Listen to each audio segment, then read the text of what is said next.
Just a just a disclaimer. I've done a bunch of these remotely. This is the first one I've done in a lot of years in person. So if I'm out of practice, take it a little easy on me. So I'm Bill Warble. I am the Senior Business Development Manager at Takara Bio for automation. That includes our platforms for single cell RNA-seq, as well as high throughput qPCR. And it's on the first product that we'll be talking today. I also have my colleague here, Dr. Kunj Pathak. He is the local territory manager. He'll give some of the solutions we have are automation based, which is under my purview. Some of them are a little more manual based in chemistry, and Kunj will touch on some of those products today as well. So let's jump in and get started. So just want to do just a quick agenda. We'll talk a little bit about Takara Bio. I've got one slide just kind of highlighting the company in case anyone's not really familiar with it. We're going to spend the bulk of our time talking about using single cell transcriptomics analysis for biological discovery. I mentioned there will be two different throughput options that we'll touch base on. One will be a manual plate-based chemistry for a smaller number of samples. The second, I'll introduce our SMART-Seq Pro chemistry, which is our latest chemistry that we launched in the fall that we're very excited about. That is for our automated platform, our Isolate-CX system. And these are all end-to-end solutions. So we'll also touch a little bit on the software as well. I'll get into some publications and some data that's really uses the output, the actual transcriptomics to kind of understand and explore human health and disease. So just a quick side on Takara. Many people actually know us a little more prevalently via CloneTech. That was a company that was merged in with Takara 16 or 17 years ago. We're principally based in San Jose, California, here in the US. We've also have distribution and manufacturing in Madison, Wisconsin. Both sites are really R&D centers for us for reagent development, equipment development, and for end-to-end solutions. We've, of course, partnered with many academic institutions through our licensing program to develop capabilities and technologies. So if there is something of interest, we're always intrigued to hear, what's coming out of our academic centers and if that's applicable to our company. And we do participate in, diagnostic space as well. So CROs, molecular diagnostic providers, that's a market that we're in as well. So enough of that, let's jump into a little bit of the science. Wanted to give you guys just a little historic perspective on the single cell market and really our experience and longevity in that particular market. So, across the top, these are all our plate-based chemistries. They go all the way back to the very beginning in 2011 with our smarter ultra low. That was really one of the first kits out there where you could, take some T cells and B cells with a couple femtograms of DNA and, actually get some recoverable sequence out of it. We've progressed over time. We're a company that's very dedicated to improving and continue the evolution of our product mix. As you can see, there's quite a few iterations. Just to highlight a few of them, our SMART-Seq V4 is kind of our flagship plate-based chemistry. It's out about 5 years now. By far has the most publications for anybody that's doing full-length transcriptomics. We came up with, a 3' DE, a high throughput variety. Our most sensitive assay in plates is our SMART-Seq Single Cell. All of these are also in what we call plus configuration. Just means that they're, compatible with other than Nextera chemistry. Below the line in purple are our automated solutions. We originally partnered with Fluidigm way back in 2013. Those of you that are familiar with that technology, essentially it's a microfluidic environment that lets you partition single cells. our chemistry worked very well in that environment. So there was a collaboration to, to access our full length capabilities via that system. In 2017-18, we acquired a company called Wafergen. That was an automated microfluidics system, and that's the system that we'll touch on today that enables our automated solution for single-cell RNA-seq. Just on the bottom, these are the publications for the SMART-Seq technology. This slide's a bit old, sorry. Didn't update this one. That's a picture of just half of last year. So I'm sure the trend line will continue. And we also haven't added on our SMART-Seq Pro chemistry, which we'll touch on today. So just a little bit more on kind of the overview of the chemistry. This is sequentially, the evolution of the product. A lot of that is driven around performance. So increase in cDNA yields, optimization of our smarter oligo switching technology, which Koons will actually show you a slide of and give you a little bit of an opportunity to see what the technology and the chemistry looks like. But it was also to improve workflow. We want to make it as user capable as possible. So cutting out steps, stacking RT steps, anything to improve and dial in that assay. And today we'll show data both internal and external. Most people, I'm sure, can show really good data coming out of their own facilities. So we'll mix and match that a little bit, just to add a little bit of external corroboration to what we're saying. So this is actually when we were developing our SMART-Seq latest version of our plate chemistry. We wanted to engage with the community. So Dr. Holger Heinen out of Spain is one of the early single cell KOLs in the space. And he used a homebrew version of our chemistry that's called SS2. Apologize for all the acronyms. I know they're tough to keep straight for me most of the time.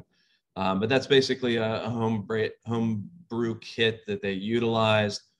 We engaged them to be a beta trialist for the SMART-Seq single cell, just to evaluate the performance and the sensitivity on the assay. And just some simple box plots, you can see about a 5-fold increase just in the number of genes they're able to recover in the assay. A little closer here to home, we also engaged with Dr. Stephen Quake out of the Stanford lab, again, an early KOL in the single cell space. Asked him to do a comparison to their homebrew methodology to our SS single cell. And they picked up about 2,500 more genes, moving from 5,000 up to about 7,500 genes they're able to recover in their assay.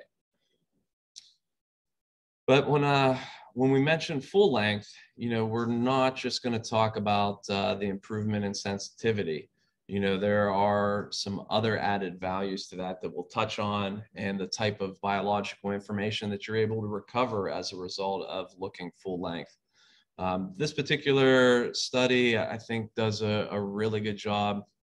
What this is the Tabula Maricis is a consortium that's looking at basically an atlas study of the mouse, looking at all the organs within the mouse and mapping those out utilizing single cell. In this particular paper, they used a couple different approaches. I'm sure most folks in here are familiar with 10x.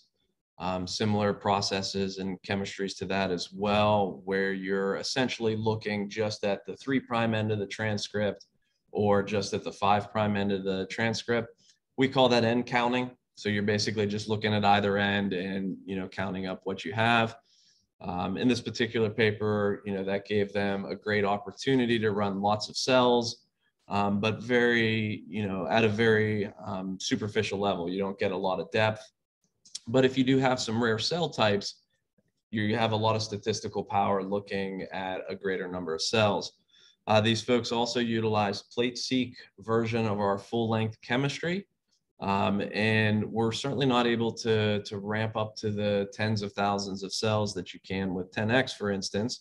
But what we are able to do is characterize much more deeply with much greater coverage and sensitivity.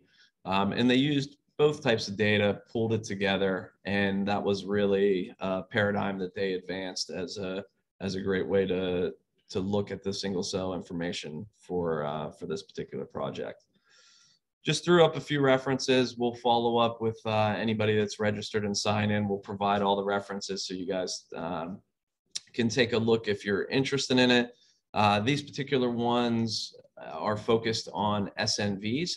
So, of course, you can pick up SNVs in your sequencing. If you're looking full length, you're going to be able to do that across the transcriptome.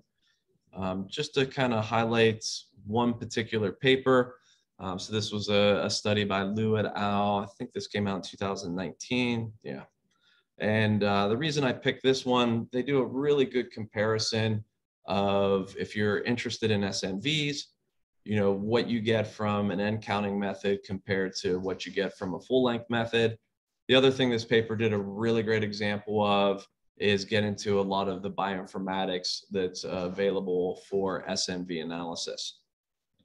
So a little bit of data from these guys, just some simple box plots, taking a look at the number of SNVs that they were able to recover. This is log scale.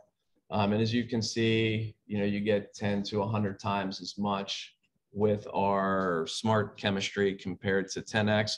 And this makes sense. If you're just interrogating a very small region at the ends, you're only going to recover SNVs in those locations. If you're looking across the entire transcript, you're covering a lot more sequence, and you're certainly going to be able to pick up a lot more SNVs as you go along. It's not just SNVs that you're able to detect. Isoforms are another area that full-length chemistry is going to enable for you. If you take a look, kind of publications here in the last few years, isoforms are certainly of interest. You're going to often have, a cell that may be similar on the outside if you do some flow sorting, but it can very well express a lot of different isoforms internally. Because of looking full length, you're actually able to piece that all back together and add another layer of information with isoform detection. So let me take just a step back a little bit and just show you our automated solution, just to kind of explain what our system entails. So this is our system. It's microfluidics based. So the system's all included right there.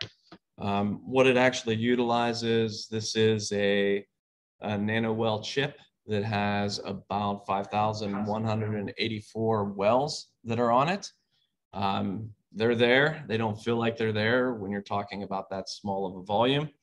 And what the system enables is for you to prepare your cell sample, load it onto a source plate along with the reagents for the assay.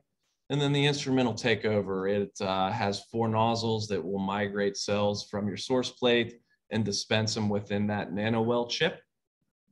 We'll then take an image of that particular chip, identify which wells are viable candidates. So you have viable live cells in them and just single cells. So you won't have any doublets. You won't have anything that's multiple cells or no cells present. We'll take a file of that image and then proceed forward with library prep on just those cells of interest.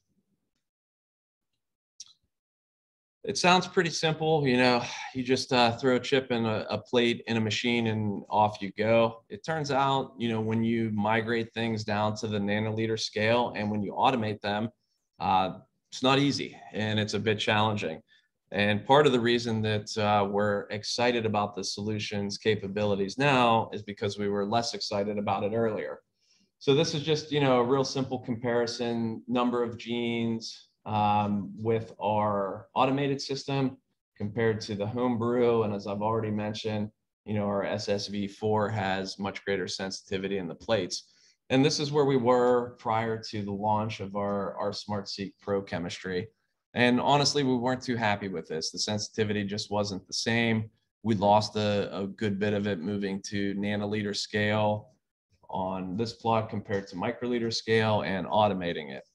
So we went back to our R&D group and said, hey, as a company, this doesn't sit well with us. We want a solution that's going to give you everything that can be delivered. You'll still get, with full length, you could still pull out SNV and isoform information out of that. You're just not recovering as much of the gene content as you could.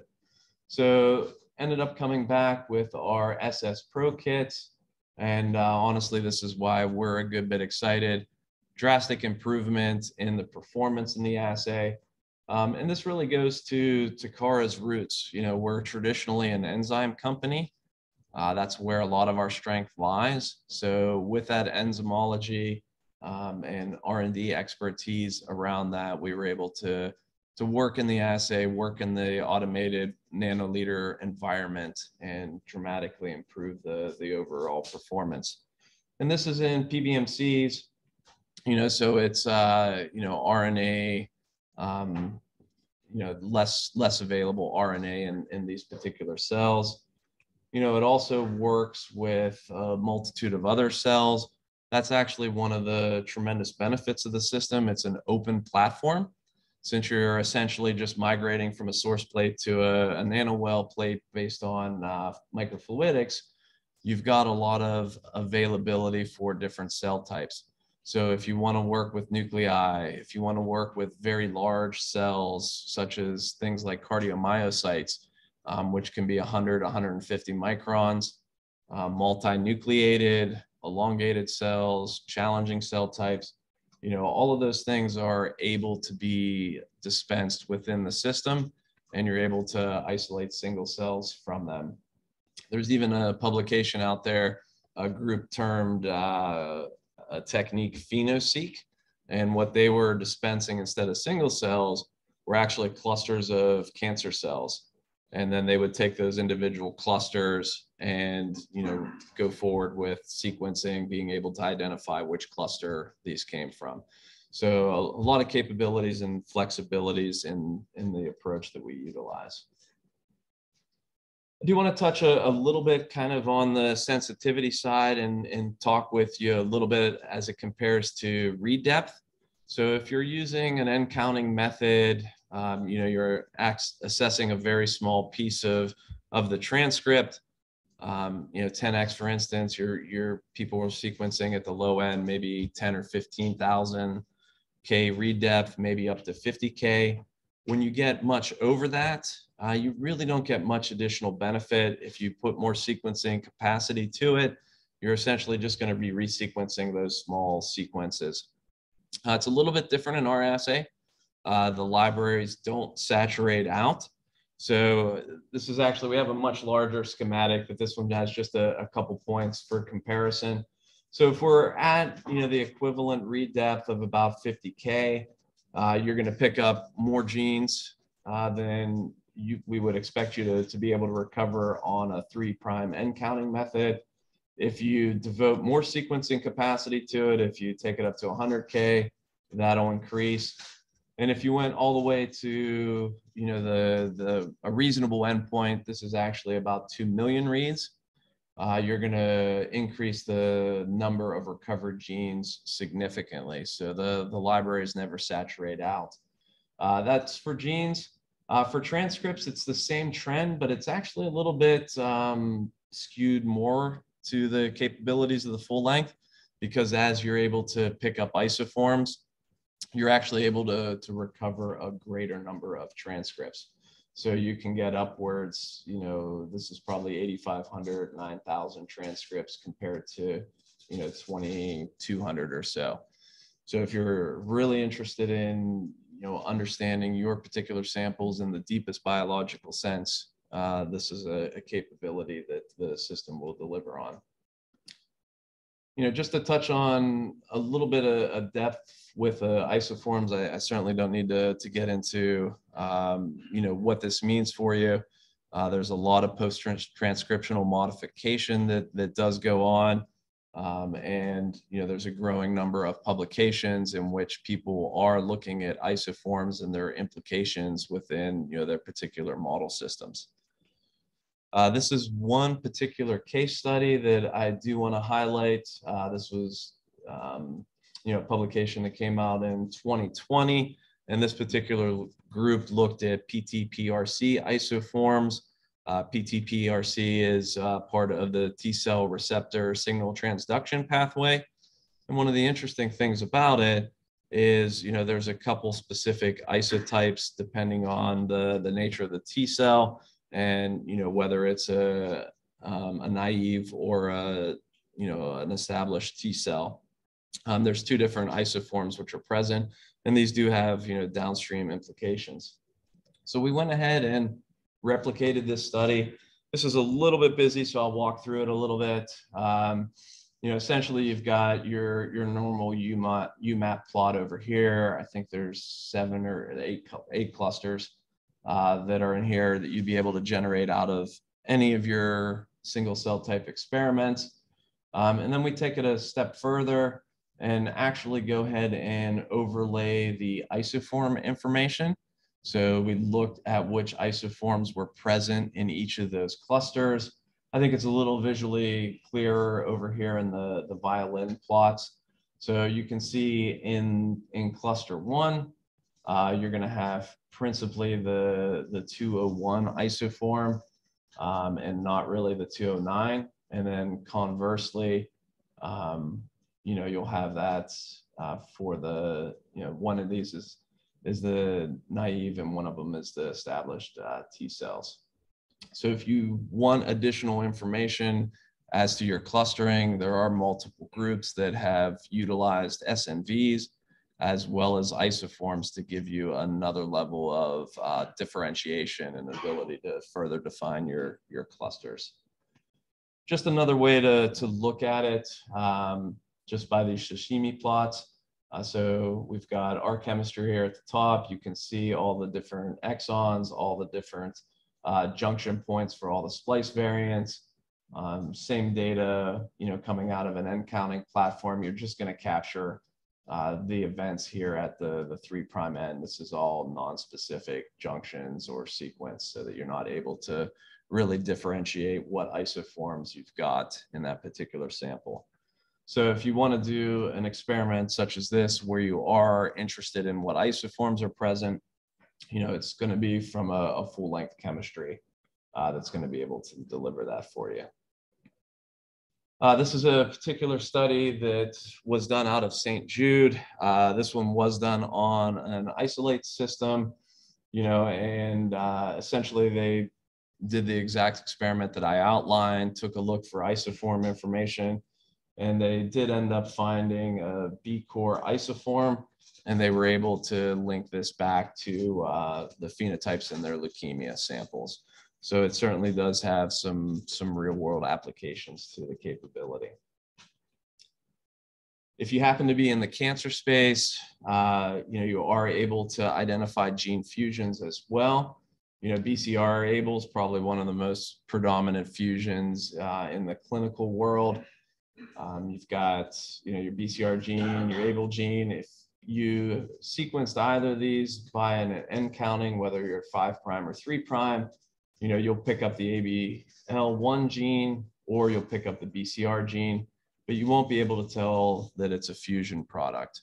When you do full-length transcriptomics, you'll certainly be able to understand that that is present as a fusion. We looked across, some common fusions in DepMap. We did this in K562 cells, and it's a little busy, but essentially you've got multiple possible fusions, the percentage of cells that happen to show that particular fusion, and then the number of reads, both junction and spanning across that. So you can see there's actually a pretty high percentage of cells that in this particular instance did have fusions within them. And just to get into the last capability a little bit, which is I mentioned earlier, is SNVs, mainly because I think this does a a good job of visualizing what we've been talking about, and also transitions into a little bit of the analysis. So we took a look in ClinVar and pulled out all the pathogenic SNPs that are in that database. We normalized them across the x-axis, 5' to 3', and then essentially overlaid, what technology you'd be able to pick up all of those relevant SNPs. So the full length is going to cover basically the whole transcript if you're looking just at a 3' technology, and this is ours as well. If you were to use just a 3' assay from us, you're only going to be able to isolate those at the very end of that particular transcript. The SNV analysis, I always transition here because that's a piece that's currently not available in our solution. We are working to incorporate that in our bioinformatics workflow. But as I showed earlier with the Liu et al. Paper, there's a lot of open source platforms that are out there. So you can run it through our initial Cogent software, get your FASTQ files. You can export that out to any of those open source, which is exactly what we did to generate this particular plot. This again is pretty busy. So just to highlight a couple things, if you're looking just at the 3' end, 10x, full length, you're going to pick all those up really well. Both technologies are very capable. When you move past that 3' end and look, further towards the 5' end, it's really only the full length that you're going to be able to recover those with. And the same with splice variants. You'll pick up some that are at the 3' end, but a more comprehensive picture is going to be through full length chemistry. We do have a bioinformatics pipeline for both the plate as well as our automated solution. It's our Cogent software. AP stands for analysis pipeline. This is where you're going to be able to process all of your sequencing files, get your percent mapped, unmapped, exonic, intronic.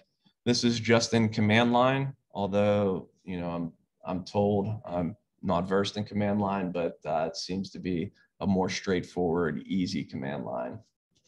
But you can then take the output from here and take it to our discovery software. This is either GUI or command line based, depending on your preference. And in here, you can do all your analysis clustering, all your UMAP generation. You can do all your transcript-based clustering, all your fusion and splice variant analysis. And I'm going to go ahead and hand it over to Kunj, and he can touch base a little bit on some of our manual paste if automation is not in your needs. Okay. You just change the slides from here. Yeah, with the arrow key. I want to do a quick show of hands first. How many of you don't do any NGS at all or not planning to do any NGS? So it looks like everybody has something to do with NGS. And how many of you are not doing any single cell at all? Like, no single cell at all. So almost all of you have some single cell. Oh, that's interesting. I was expecting a lot of places, like 10% people or 20% of people do some kind of single cell work, but almost everybody do some kind of NGS work. So again, when Bill showed the historical progression with our chemistry, Takara is a great enzyme company, and that's what we leverage to create those kits for the NGS library preps. And then single cell field came up, and we patented this SMART technology, which is basically this switching mechanism at the 5' end by the RT. It's not just a word, but it has some meaning to it. So I wanted to show you quickly, and again, I will say that take-home message loud out here. Single cell, we do cover it, but if you're not doing single cell, we also got that covered. So any kind of NGS, especially challenging samples, very low input samples, it can be RNA or DNA. It can be also immune repertoire kind of samples or whole genome amplification kind of samples. We have a library prep for all that. And again, I would not have time to cover all of that today. I just wanted to send that message that we have everything. So I just wanted to show a little bit of quickly what we have offered. And again, we have single cell automation platform Isolate, which Bill covered, but not everybody probably has the throughput of thousands of cells.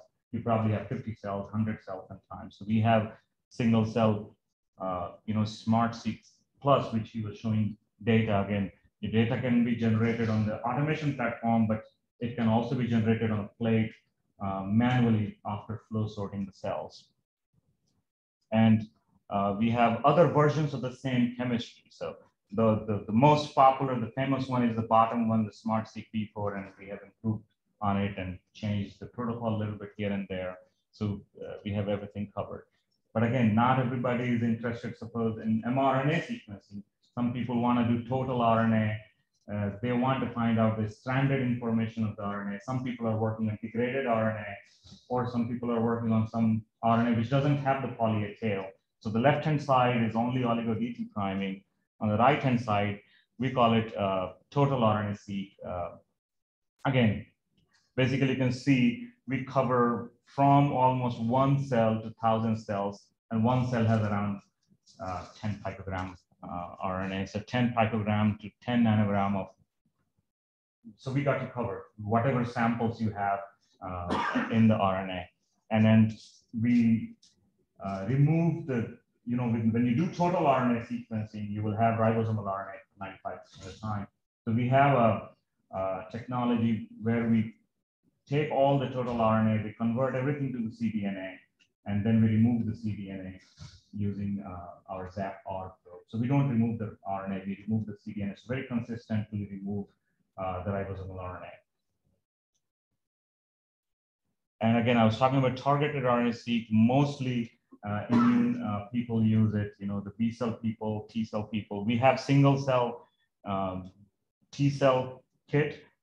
We call it Smarter Human Single Cell TCR. Again, a lot of people use 10x, but if you have, you want to go a little bit deeper, full good coverage of BDJ and the CDR3 region, and you don't have that many cells, you can use a plate-based single cell TCR.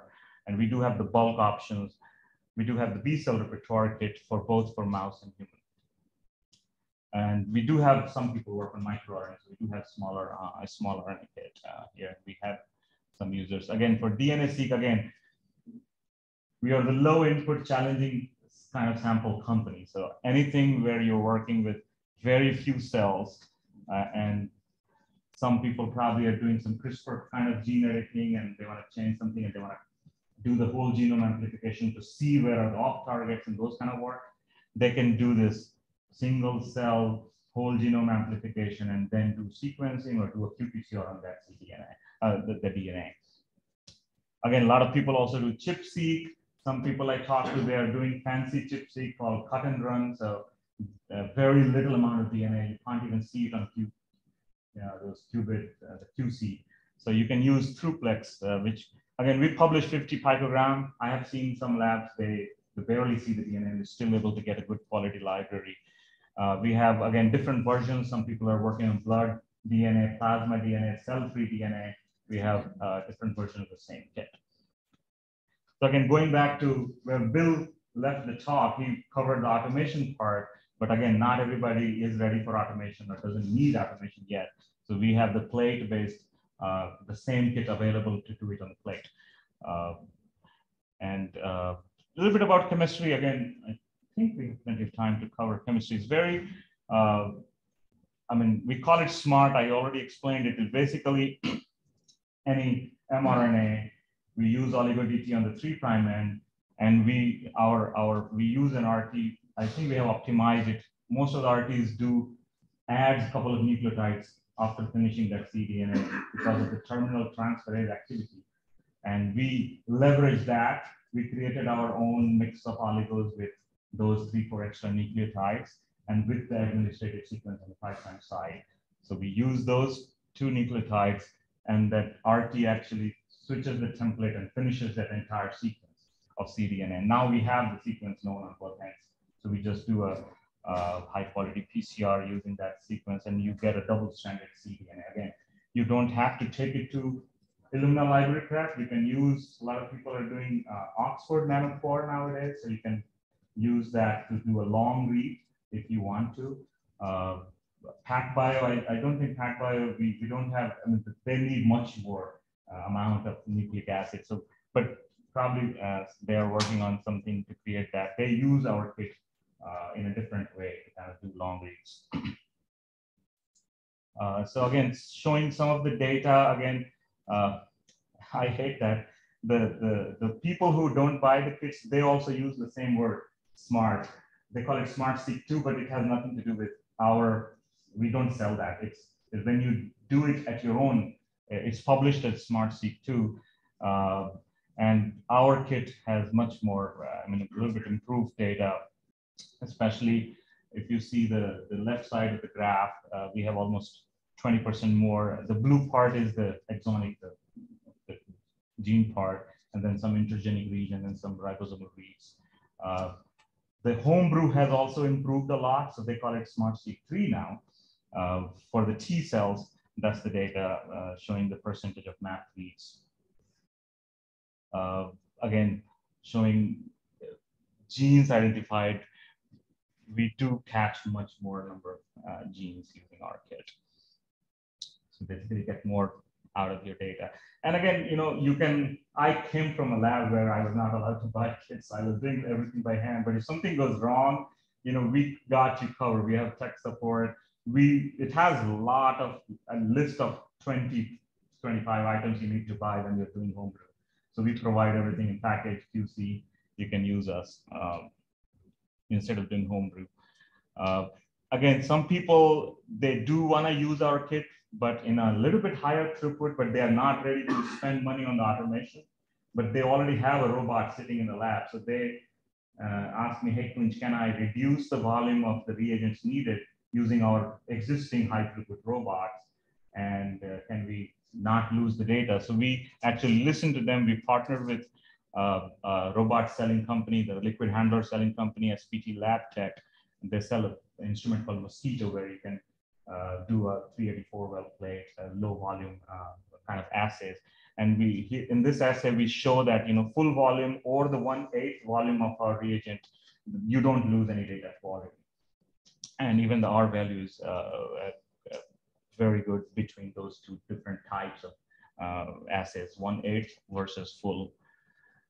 So I'll probably hand you back the summary slide, and we will from there. So just to kind of conclude, you know, we spent a good bit of time talking about capabilities on full length. You're able to certainly have a very sensitive, robust assay.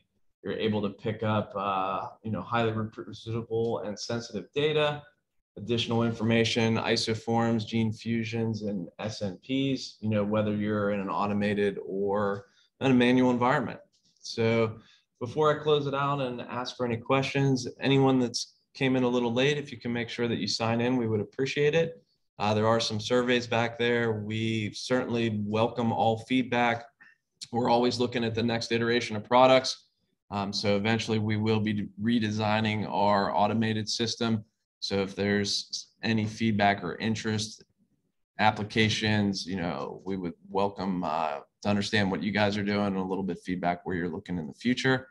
And with that, let me get to the last slide. That's good science, and we're glad to answer any questions you may have. All right, we'll take silence as that, please. I have a question. You do single cell small RNA-seq? Single cell small RNA-seq. I don't think they're ready for that. I don't think so. So does it have a poly A tail? No. No, that's probably going to be the challenge. Now, saying that, you know, this is an open platform. So, you know, if there's some chemistry that we can take a look at, certainly we'll be able to